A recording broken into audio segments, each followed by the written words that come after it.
Teman-teman, berbicara mengenai halnya konstitusi, ada setidaknya 3 hal yang penting untuk kita ketahui. Yang pertama adalah apa sih yang dimaksud dengan konstitusi itu. Yang kedua adalah terkait halnya fungsi. Apa sih fungsi hadirnya konstitusi di sebuah negara? Serta yang ketiga, terkait halnya status penegakan konstitusi di Indonesia. Apakah sudah berjalan dengan baik atau baiknya masih dalam tanda tanya? Untuk membantu kita mendapatkan pemahaman seputar pertanyaan tersebut, mari bersama kita menyimak ilustrasi berikut ini. Rahmat sebagai ketua kelas membuat aturan pelarangan makan pada saat proses belajar mengajar berlangsung. Aturan ini dibuat sebagai imbas banyaknya mahasiswa yang kedapatan makan pada saat PPM berlangsung. Suatu waktu Rahmat kedapatan melanggar aturan tersebut. Namun ternyata selain menjabat sebagai ketua kelas, Rahmat juga merangkap sebagai bendahara. Maka walaupun tidak membayar denda, namanya sudah terchecklist. Dan pada saat pengontrolan, hal itu tidak pernah diketahui. Berhubung yang mengontrol adalah ketua kelas, alias Rahmat sendiri. Nah, Sobat Konstitusi, dari ilustrasi tersebut, Rahmat secara terang-terangan melanggar aturan. Namun karena kekuasaan yang tidak dibatasi, sehingga Rahmat dengan mudah lolos dari hukuman. Nah teman-teman, dari penjelasan tersebut, kita memahami bahwa yang namanya kekuasaan perlu dibatasi. Hal ini bertujuan untuk mencegah 1 atau 2 individu atau pihak-pihak tertentu menggunakan kekuasaannya untuk kepentingan pribadi, sehingga pada akhirnya merugikan banyak orang. Seperangkat aturan hukum yang membatasi kekuasaan untuk mencegah terjadinya penyalahgunaan wewenang kekuasaan merupakan arti dari konstitusi.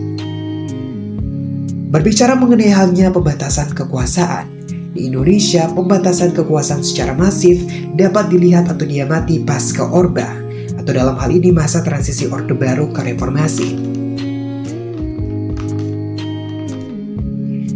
Misalnya, pembatasan masa jabatan presiden yang hanya sampai 5 tahun saja dan maksimal 10 tahun. Hal ini merupakan imbas dari kesewenang-wenangan Soeharto sehingga mampu berkuasa selama 32 tahun lamanya, di mana dari kekuasaan 32 tahun tersebut sering terjadi penyelewengan kekuasaan. Kemudian, pembatasan hak presiden sebagai lembaga eksekutif yang tidak lagi diberi wewenang untuk mencampur tangani urusan lembaga legislatif maupun yudikatif. Artinya, setelah masa Orba, lembaga eksekutif, legislatif maupun yudikatif mendapatkan kembali hak independensinya secara mutlak atau absolut. Hal ini merupakan imbas dari kesewenang-wenangan Soeharto mengintervensi urusan legislatif serta yudikatif, sehingga dengan mudah menghadirkan produk-produk hukum yang memberikan keuntungan beliau. Kemudian, dihapuskannya 2 fungsi ABRI. ABRI tidak lagi diberi hak untuk duduk di kursi pemerintahan. Jikalau ingin berpartisipasi di kursi politik, maka statusnya sebagai ABRI harus dilepaskan. Hal ini merupakan imbas dari digunakannya ABRI pada masa pemerintahan Soeharto sebagai tameng untuk menegakkan aturan-aturan pemerintahan yang dalam implementasinya melibatkan unsur kekerasan. Berbicara mengenai halnya penegakan konstitusi di Indonesia, tentu masih jauh dari kata baik. Hal itu dikarenakan banyaknya bunyi pasal yang dalam implementasinya ternyata kontradiktif.